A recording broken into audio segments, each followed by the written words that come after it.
Hey guys and gals, it's your buddy Drew with Living History's Mysteries and Three-Eyed Raven Productions. You know, looking back into history, there are some of those certain happenings, some of those certain occurrences that tend to stand out more than others do. Much like many times before, I was sitting down researching something totally different when I ran across a 19th century murder mystery that gained popularity and recognition all over the country. But you know something? I'm not going to tell you about it now. I'm going to let you check out the video.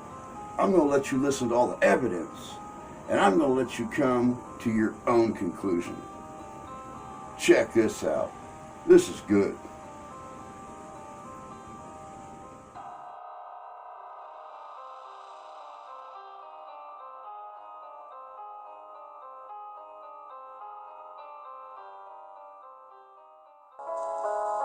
Lizzie Borden took an axe and gave her mother 40 whacks, and when she saw what she had done, she gave her father 41. This horrifying poem is considered a nursery rhyme, maybe if you wanted to cultivate serial killers.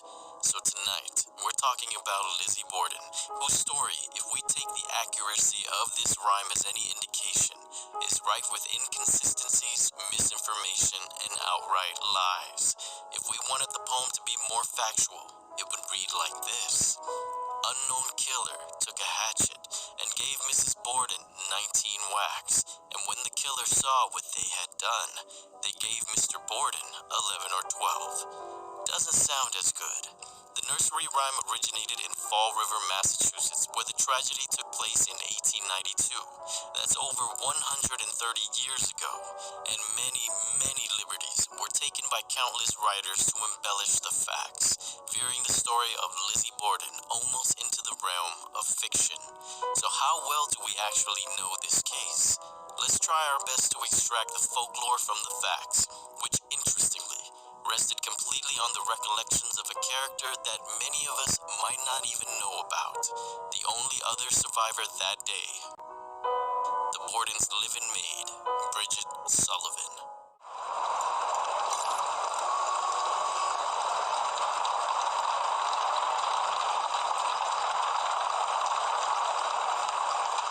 The date is August 4th, 1892, and everyone in Fall River, Massachusetts was being cooked alive as the weather climbed well over 100 degrees, and it wasn't even lunch yet.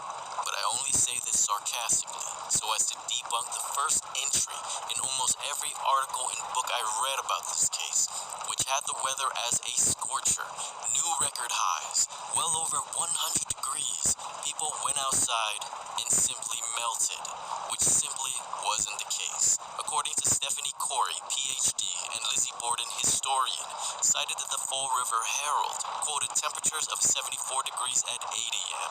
and 80 by the afternoon. The United States Signal Service had a low of 67 at 7 a.m.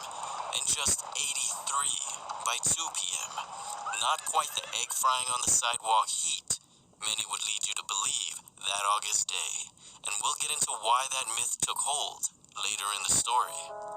So the Borden household consisted of father, 72-year-old Andrew Borden, a shrewd businessman that capitalized on the prosperous town of Fall River. At the time of his death, he had amassed a fortune of $500,000, which in today's money would be around $17 million. This afforded him a large 3-story home and a live-in maid. Enjoying the fruits of this labor was his wife Abby and 2 daughters, Emma and, of course, Lizzie Borden. Note, Abby Borden is Emma and Lizzie's stepmother, Andrew Borden's second wife.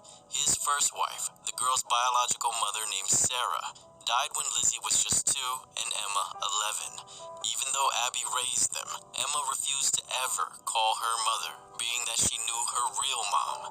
Lizzie, on the other hand, only knew Abby, so she did call her mother.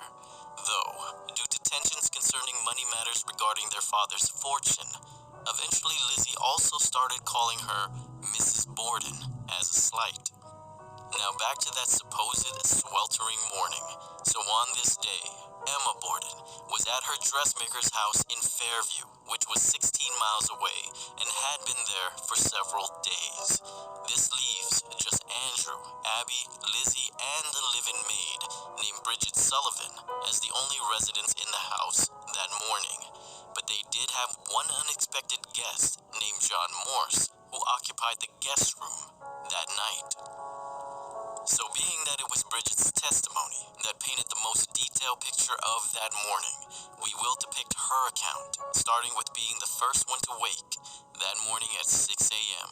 Her daily routine to start each day was to bring up wood and coal from the cellar so as to make a fire to cook breakfast. The unexpected guest, John Morse, is Emma and Lizzie's biological uncle, the brother of their deceased mother. He had arrived the previous day unannounced, which wasn't anything out of the ordinary for Mr. Borden, who always had a room ready for him when he was in town. Morse was the next to rise that morning, and he had come downstairs. Finding Bridget preparing breakfast, he made small talk with her before retreating to another room to wait for the Bordens. It was around 6:30 when Mrs. and Mr. Borden came downstairs, and they all enjoyed a long chat-filled breakfast together. It wasn't until 8:30 a.m. did John Morse head out to meet relatives, and Mr. Borden followed shortly after to handle some business downtown. Mrs. Borden tells Bridget that she was going to tidy up John's guest room and assigns Bridget the task of cleaning the windows. At around 9:30 a.m., Bridget is outside with bucket and rags, all the while having a friendly chat with the neighbor. From her vantage point, Bridget sees Mrs. Borden come down the stairs and then heading back up with fresh pillowcases for the guest room. As Bridget continues cleaning, she begins to feel very ill. Now remember that most retellings of this story had that unforgiving heat. That version usually explained away her ailment as heat exhaustion, though according to Bridget herself, she had been suffering from food poisoning for quite some time that led to bouts of vomiting and diarrhea. But she continued with her work until around 10 a.m. when she notices Mr. Borden arriving home early, looking rather sick himself. She got the door for him, and they both entered the house together, just in time to see Lizzie coming down the stairs. Now, just a quick aside. Did anyone else picture Lizzie Borden as a young girl, maybe in her teens or early 20s, like I did? Well, turns out Lizzie was already 32 at the time, and Emma was 41. Both never had to work a day in their lives as long as they were under their father's roof, and so they never left. So Lizzie tells her father that Mrs. Borden had received a letter from a friend that fell ill, and she went out to see them. All the while, as we know now, Abby Borden was documented to have been murdered at 9:30 a.m. So if this recount from Bridget is true, Mrs. Borden had been dead for the past 30 minutes. Mr. Borden, still in his work coat, acknowledged his daughter, but was not in the mood for chatter as he was feeling terrible, most likely ingesting the same food that made Bridget sick the other day.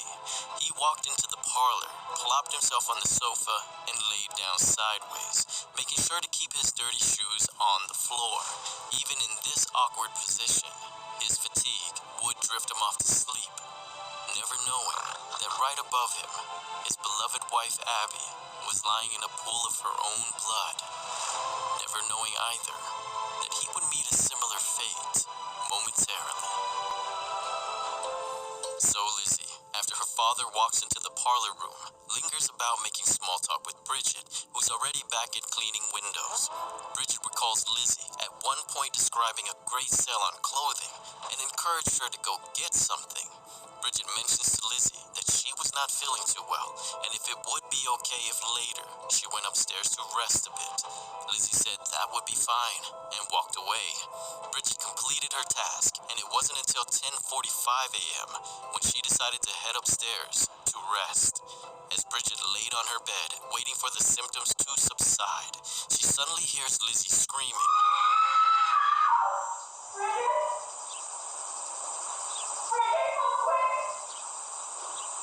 Somebody's killed Father! Bridget immediately rushes back downstairs to find Mr. Borden still in the same position he fell asleep in, but with his face brutally disfigured and bloody, his left eye hanging out of his socket and split in half, his entire skull mangled apart with blood splatter everywhere. Lizzie then orders Bridget to hurry and get the family's doctor, who lived close by, and in just a few minutes, Dr. Seabury Bowen was standing over the body of Andrew Borden in shock, describing the scene as the most gruesome thing he's seen since being a surgeon in the Civil War. By 11:20 a.m., the police were in the house looking for evidence, and of course, once they reached the guest room, they found Abby Borden lying face down between the bed and the dresser drawer, having met the same fate as her husband. So back in those days, according to historian Christopher Daly, the coroner would come to the bodies and set up a table to perform the autopsy right at the crime scene. They removed Abby and Andrew's stomachs to analyze its contents, a method used to determine the time of death. Taking into consideration the 6:30 breakfast Bridget made for them, the examiners determined by the rate of Abby Borden's digested food, which was hardly any, and coagulation of her blood, she was murdered first at 9:30 a.m. Andrew's breakfast was almost completely digested, timing his murder 90 minutes later at 11 a.m. The wounds to their heads was caused almost definitely by the blade of a hatchet, Mr. Borden receiving 11 to 12 blows, Mrs. Borden receiving 19.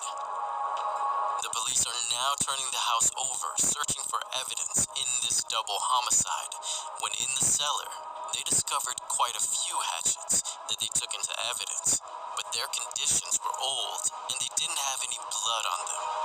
But then, they looked in the chimney, and tucked away in the corner under some ashes, they discovered the head of a carpenter's hatchet, characterized by a small cut on the edge for taking out nails. What made this find intriguing was that the handle was broken off, and the wood looked freshly splintered, and it had stains that could have been dry blood and hair. In one article, the police had discovered the handle as well, and pun intended, mishandled it. They lost it. The hatchet head is still preserved today at the Fall River Historical Society. So back to Lizzie. As the autopsy of her parents were being performed and the police officers were tearing up her home, Lizzie Borden was being questioned by an officer. She said that she had been suffering from the same stomach ailments as everyone else, blaming the same old mutton Bridget had served the family. So because of this, she had slept in late that morning. Her story coincided with Bridget's, except for when the maid retreated upstairs to rest and her father asleep in the parlor. She claimed she went outside and ate pears in the loft of the barn. When she returned home, that's when she found her father dead. She also told him about Mrs. Borden's letter from a sick friend that she believed she went out to visit. That letter was never found, nor any sick friend came forward. So, whoever killed the Bordens did so with a combined 30 whacks, and if we learned anything from Dexter, there should have been blood splatter everywhere, especially on the killer. Now there was blood splatter everywhere, but there was not one drop of blood on Lizzie Borden, who was also observed by more than just one witness as being eerily calm for someone who just had their parents violently murdered. So let's run through the cast of characters and their alibis. Emma Borden was 16 miles away in Fairview. Now don't forget this is 1892, and 16 miles was no joke. You either walked, bicycled, or taken a horse-drawn streetcar, which no matter what choice you made, would have taken hours. The family she was staying with confirmed her alibi. John Morse, the uncle, had met up with relatives who confirmed his whereabouts. He also claimed to see the odd sight of 7 priests in one streetcar on Weybosset Street. The police found the conductor of that streetcar, who amusingly confirmed that he did drive 7 priests that day. Bridget Sullivan, whose alibi was Lizzie herself, and John Morse to some extent, as well as that neighbor she was chatting with while cleaning the windows all morning. And then there was Lizzie Borden, who said that she was at home, eating pears in a barn. No witnesses, no solid alibi. When she was upstairs, Abby died. When she was downstairs, Andrew died. Lizzie was no fool, and she knew how it looked, even asking the police chief if they thought she did it and if she was going to jail. During the coroner's inquest on the 10th and 11th of August, to see if there was enough evidence to bring the case to trial, Assistant DA Hosea Knowlton was able to catch Lizzie Borden lying. According to historian Christopher Daly, the DA used a simple callback method to trip her up. He asked Lizzie what she was doing after her father came home, to which she responded that she was in the kitchen reading a magazine and then went out to the barn to eat pears. DA Knowlton then simply continued a new line of questioning that cleverly brought Lizzie back to the moment her father came home once again. But this time, Lizzie had placed herself upstairs, mending a dress. A true gotcha moment. And then to Lizzie's detriment, her good friend, named Alice Russell, decided to share a story that she felt guilty about keeping. That just 3 days ago, Emma, Lizzie, and herself were sitting in their kitchen talking when Lizzie gets up and pulls a dress hidden underneath a cupboard and proceeds to throw it in a burning stove. When Alice asked what that was about, Lizzie simply said it was some old dress with paint on it that had to go. The judge overseeing this inquest only minced his words just a little bit when he said that Lizzie Borden is probably guilty, and then recessed for the grand jury to assess if there was enough here to take the case to trial. And they believed there was. Lizzie was taken into custody and spent almost a year in Taunton jail, awaiting the trial that took place on June 5th, 1893. At trial, DA Knowlton would make it a habit to mention how hot the day was, simply to raise doubt about Lizzie's story of eating pears in the barn. He exaggeratingly stated that the loft of that barn was the hottest place in this hot day, this hot city, this hot country, trying to say that no one in their right mind would willingly be in a place so hot unless they were lying about it. And as I mentioned earlier, the heat levels were at a rather unimpressive 80 degrees.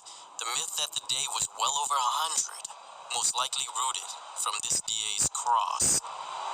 So how did they figure that Lizzie escaped being a bloody mess if she committed the crime?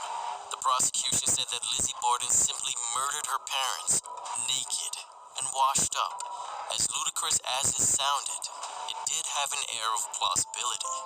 And were we to believe that the police lied about Lizzie Borden showing a lack of emotion under those circumstances, as well as a neighbor woman who asked Lizzie what the commotion was about, and the woman said that Lizzie, nonchalantly, without expression, told her that her father was found murdered. What was there to gain for them? Well, Dr. Seabury Bowen, the family physician, had the answer to that.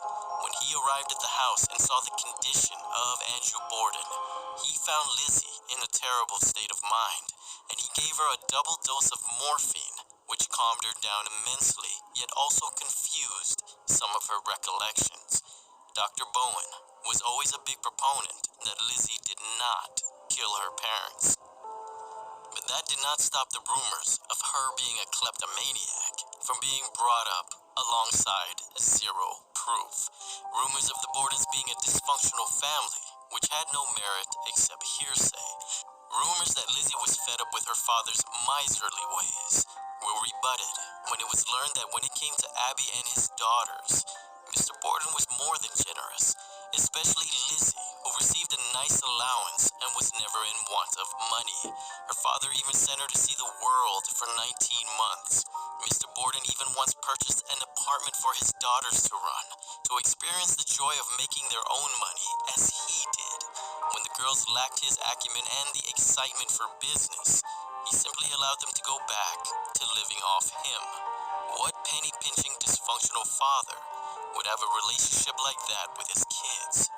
And 26-year-old Bridget Sullivan would agree with this narrative, stating that during her nearly 3 years working for the Bordens, She never witnessed anything nasty between any of the family members, not even between Abby and Lizzie, in contrast to the now growing rumor that they hated each other.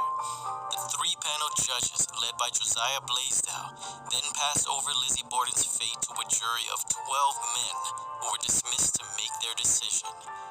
They would eventually return and acquit Lizzie Borden of all charges on the premise that there just wasn't any solid evidence to convict her.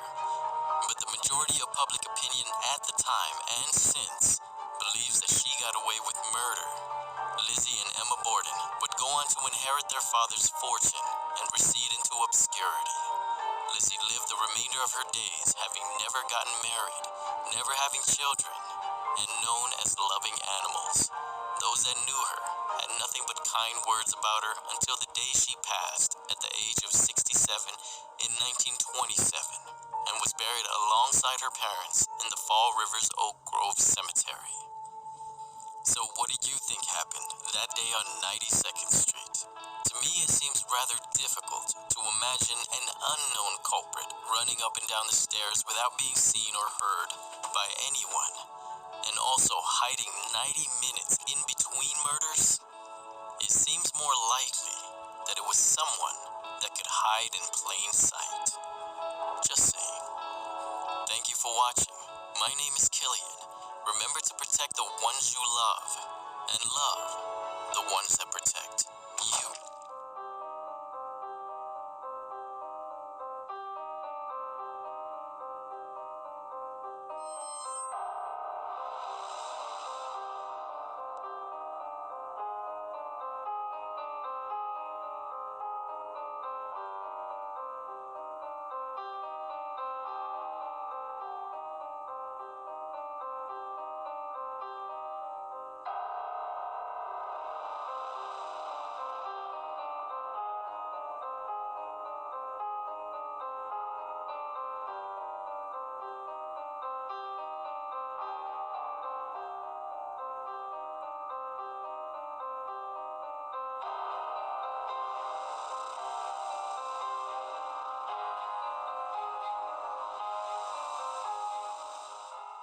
Welcome back.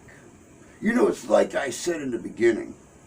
Sometimes you could be looking for something totally different, something totally off the wall, and run across a subject of interest you had no idea you were even looking for.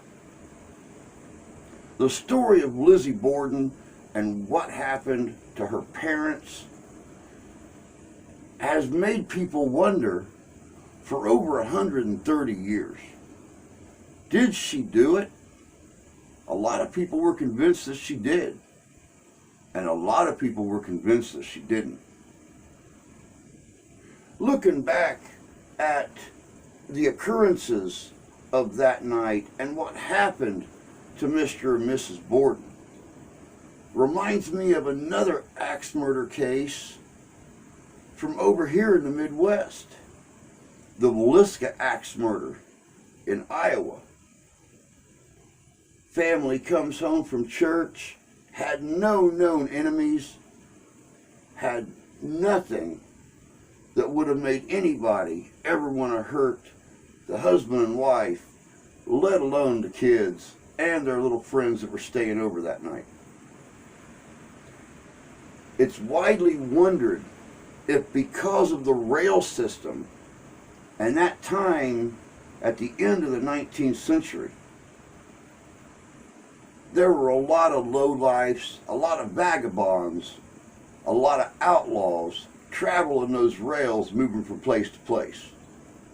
And these are only two incidences that occur near a main railway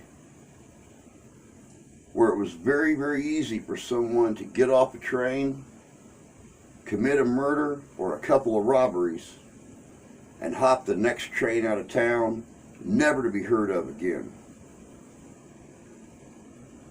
You never know. That's just one suggested option to what happened in Villisca. And it's actually been suggested that it could have happened with the Borden house as well. Just a random outlaw hiding in the bushes, overheard a couple conversations, seen Lizzie go out to the barn to have some pears, snuck in, done the job, and well, the rest, as they say, is history. But that's all I've got for you guys today. I hope you enjoyed this video on Lizzie Borden and the Borden murders. You just never know what you're going to run across. So keep your eyes, your ears, and your options open. But until next time, take care of yourselves, take care of each other. God bless you, God love you, we do. I'm going to check out this house. We'll see y'all in history.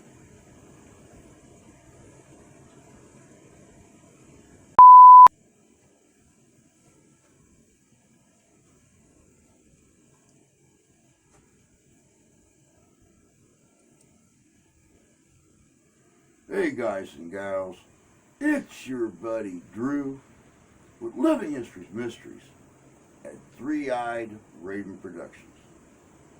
You know, looking back into history, there are those incidents that kind of stand out above everything else. I was much like many more funny pooky chicken butts.